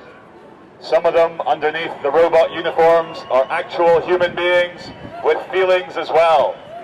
I know this because a few of them were nice to me over the last 2 days. I wish the good ones within the Toronto Police Department could actually inspire the other ones to be nice as well. There are still good cops left. It's time for them to raise their heads and start saying something. We are friendly. Yeah, well you are. Thank you. It's knowledge, right? It's power. That's right. We should all have it. Yeah. Sergeant, I'd like to lend you the megaphone to give a police statement. No, thank you. You sure? Yeah. I think your voice would come out very well.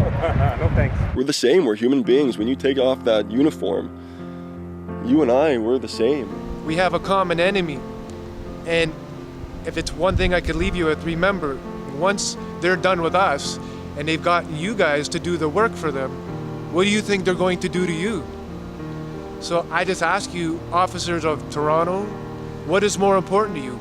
Morals and ethics, or pleasing the powers that are acting in such a corrupt way? I could leave that for you to decide. I know you're doing your job, but at the same time, like, when is it going to be a revolution of all, you know, like, come on, we're all just humans.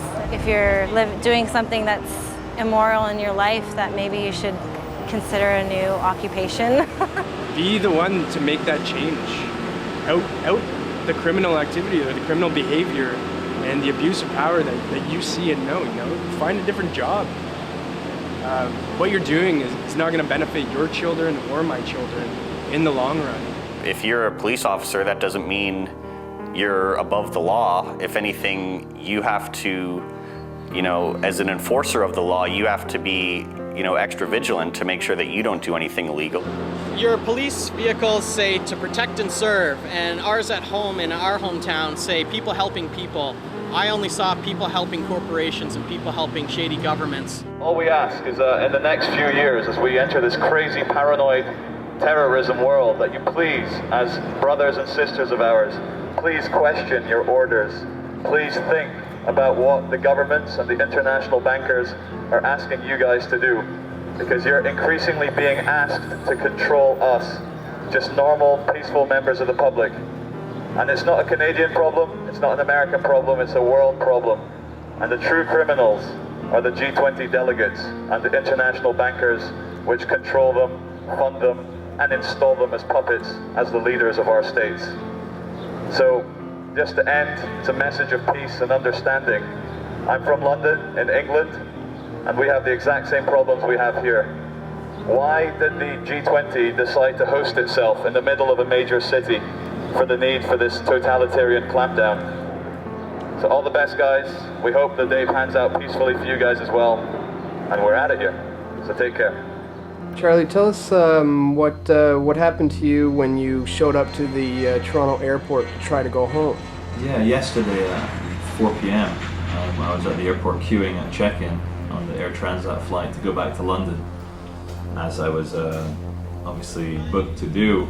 And then at Toronto Pearson Airport, I noticed 3 policemen pointed at me from quite far back, and then they came running in and grabbed me and said that they had a warrant for my arrest. I said, no, you have it all wrong. I've already been arrested. I've got my papers. I'm flying out now. What are you doing? This is crazy. Yes, good morning. This is a message for Charlie Beach. It's Detective Sergeant Frank Skubik calling from the Toronto Police. It's now Tuesday morning at about 9:40 a.m. Mr. Beach, the reason I'm calling is to inform you that a Justice of the Peace has issued a warrant for your arrest for the offense of personating a peace officer.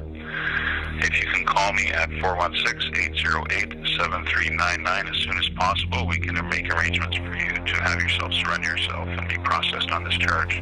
So they cuffed me and dragged me out in front of thousands of people at the airport, and the charge was impersonating a police officer from the first day filming I did with you, Dan. Hi, do you have some kind of certification for that? Yeah, we're from British Military Intelligence. I'm here with the Metropolitan Police, as you can see, so it's all fully authorised at the highest levels. Anytime someone impersonates themselves as a police officer is a serious offence. We take it very seriously. This entire incident we're taking extremely serious. As a result, the man was arrested and he will be facing charges. It seems ridiculous, and it is ridiculous. There's Canadian case law from courts that say it is a crime to attempt to impersonate a peace officer. You can't pretend to be a downtown Toronto police intelligence officer. But the law is that you can impersonate all the foreign legal officers, foreign peace officers you want. Yeah, we're from British Military Intelligence. I'm here with the Metropolitan Police. You can, according to the case law, pretend to be a U.S. Marshal from Texas, but you can't do that by pretending to be a member of military intelligence. That's not an offense in Canada.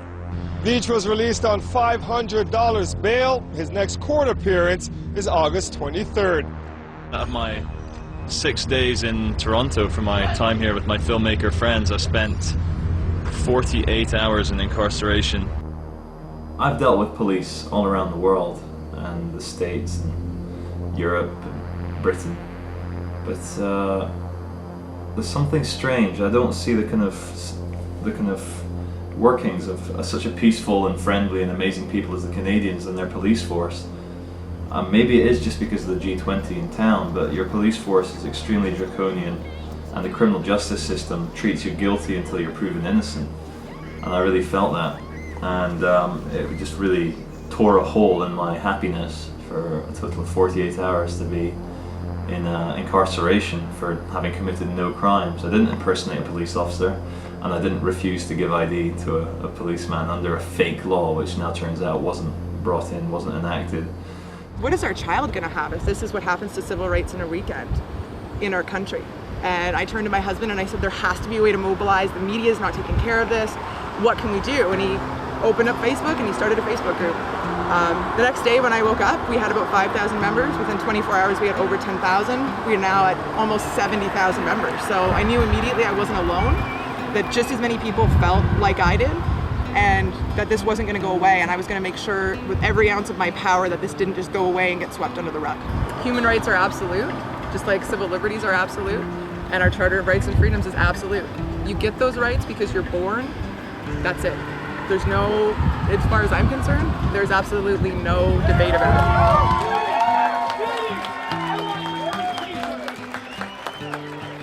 All tyranny needs to put a foothold in a country is for the good conscience people to stay silent. Well, we will not remain silent, and we will soon not forget what happened here in Toronto. We will continue to band together. We need to show them that the people and our message will not be delegitimized by political spin. We need to show them that we cannot be intimidated by their threats or slander. Show them that we are not allowing them to criminalize dissent. There's a lot that went down that the general public isn't aware of, and that's the major factor that needs to be addressed. People need to know what's happening. Thankfully, in this day and age, we are all public media. We can all raise our voices, and that's what we need to do.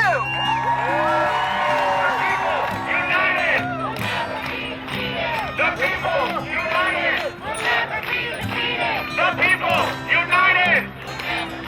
Peaceful dissent is a part of democracy just as much as casting a ballot. I hope that that more politicians will kind of get on board with the idea that something outside of the police investigating themselves needs to come out of this, like a real inquiry that has, again, what I say, there's real teeth to it, something that has actual power, that has subpoena power, that has the power to really question the police or look at their tactics, not just at the G20, but in general, because I think there's a larger subtext of a pattern of police aggression against, peaceful people. We're not going to get a true independent inquiry without that subpoena power because they lie, people lie. We don't know who gave the orders, a multi-jurisdictional setup, like who knows who was actually in charge. The ISU, the RCMP is supposed to be in charge of the ISU, but who is giving the RCMP orders? And are the RCMP giving municipal and like Toronto Police and Peel Police, are they giving them their orders? Like who is actually accountable? And what we've seen here is a picture of the police state to come. What happens when you give the police unlimited budgets? All the men they want, all the toys they want, all the machinery they want, and the right to control huge swaths of the city. That's the police state that's going to come if we give them the money to do it.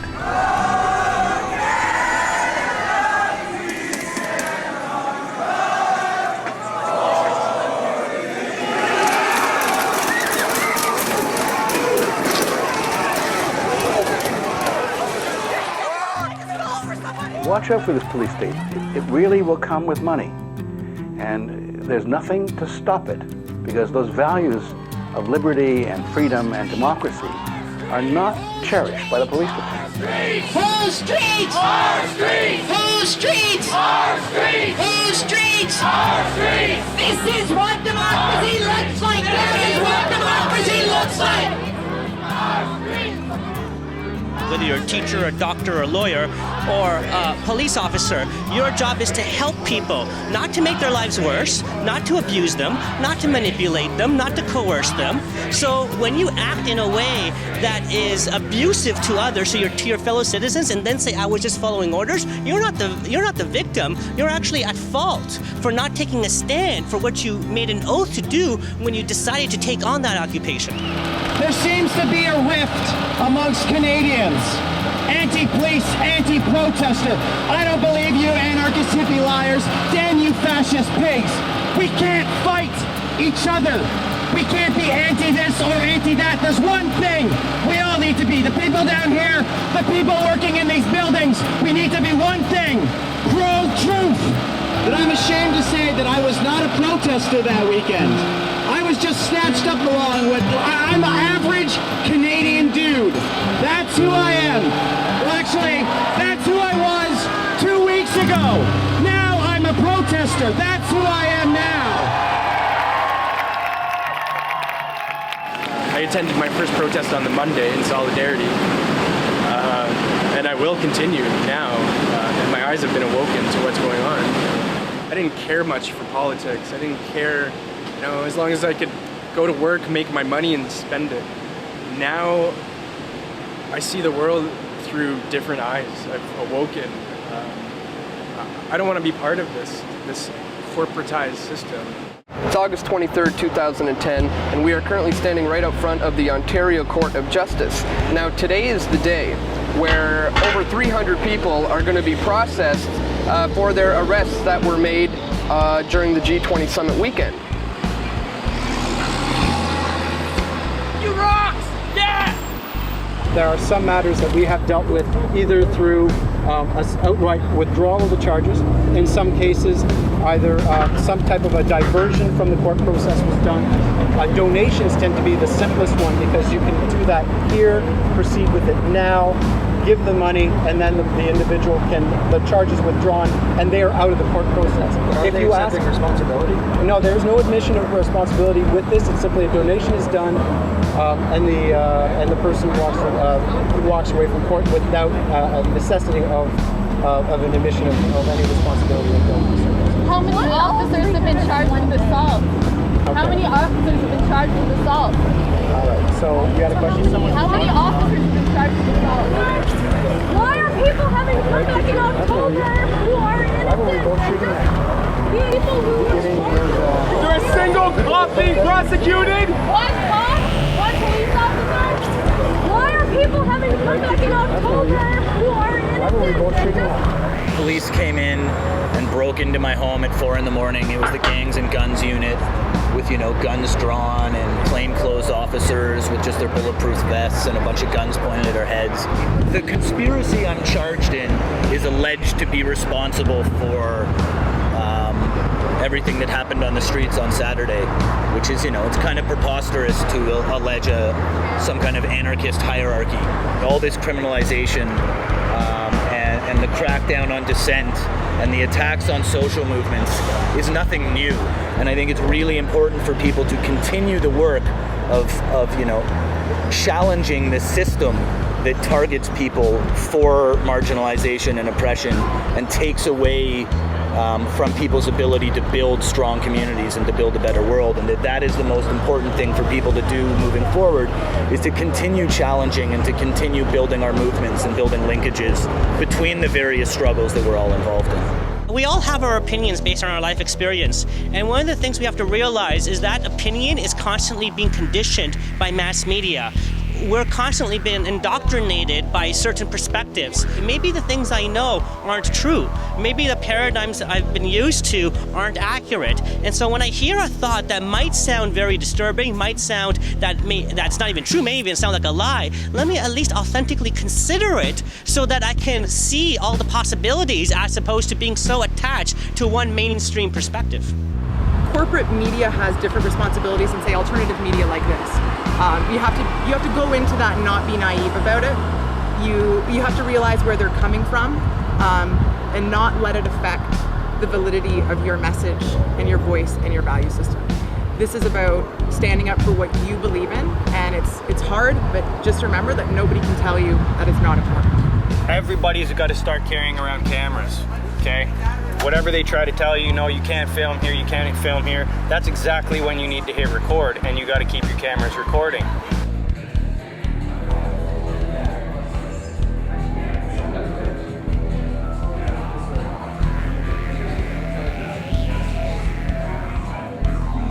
I think the fact that people here took the responsibility of stopping in what were often dangerous situations to take photographs, to mount the photographs, to put them out in the public eye, speaks to a really engaged public. We are calling for a public inquiry held by the federal government. You may be aware that there are numbers of public inquiries already started up. The Toronto Police Service Board has begun a public inquiry.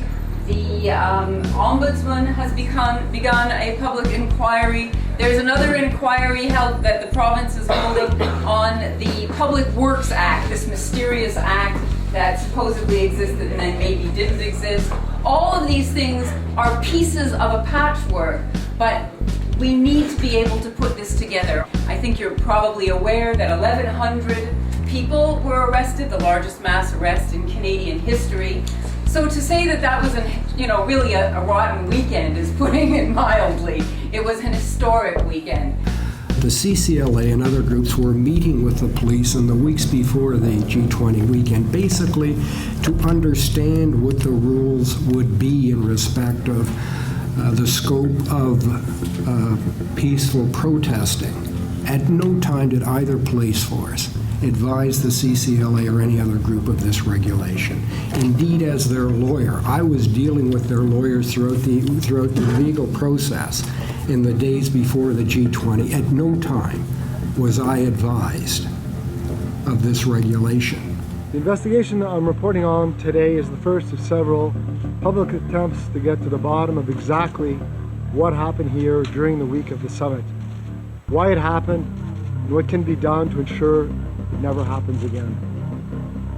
My investigation focused on the province's role in promoting what became known as the secret security regulation, a little known and widely misunderstood legal measure that was supposed to help the police keep the peace, but in my view, wound up contributing to massive violations of civil rights.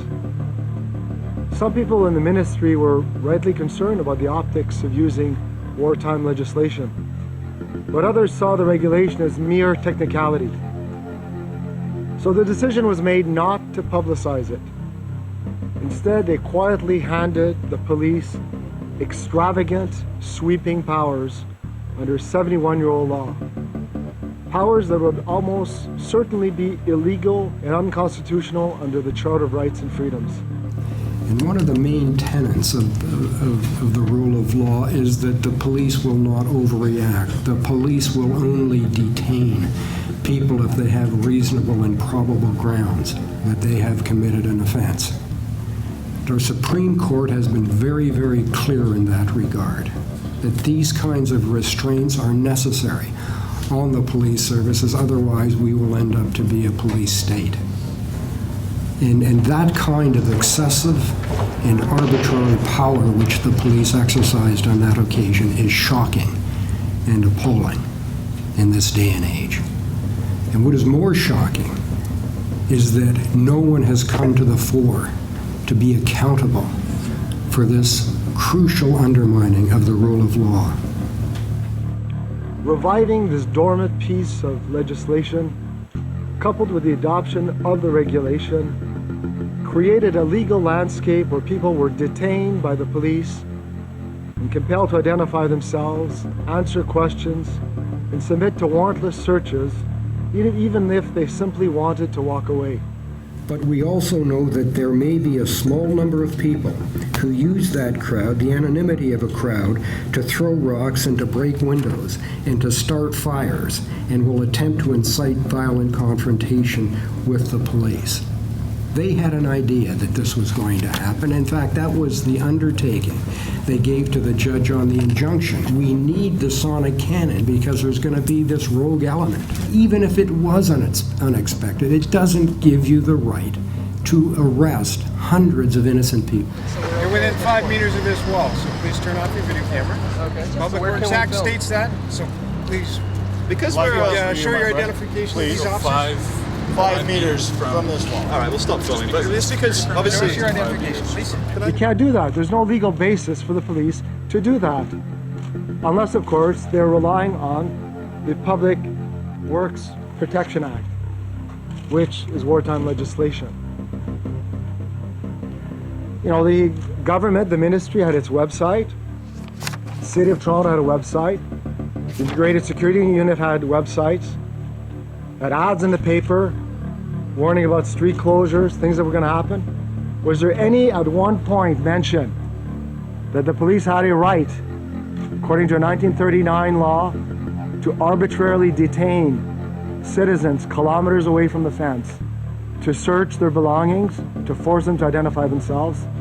No, at any time there was not, and that was a conscious, premeditated decision by the authorities. Apart from a coterie of senior officials in government and the Toronto Police Service, no one else was aware of the existence of this regulation or the fact that they would trigger what amounted to martial law in downtown Toronto. We're at Queen's Park, the same place they came to get the peaceful demonstration, to peacefully protest, you know? And that's what we were doing. We were peacefully protesting until we were attacked. And I want to say that I'm just one of 1,100 who was beaten and hurt and brought to jail and unfairly. When I got arrested, I got banned from Toronto. I had to go stay at my mom's place as a condition of my bail. And I lived literally like a block that way. 31 hours I was detained. You didn't do anything illegal? Nothing at all. I did nothing at all. All my charges dropped, everything. They had charged me for assault on a police officer. And a public inquiry, one public inquiry, not 6, is clearly necessary not only to determine what happened and to place accountability, but to ensure that in the future no government will so cavalierly gamble with and suspend our civil liberties, which are too important for the politicians we apparently have. And for the citizens of Toronto, the days up to and including the weekend of the G20 will live in infamy as a time period where martial law set in the city of Toronto, leading to the most massive compromise of civil liberties in Canadian history. And we can never let that happen again.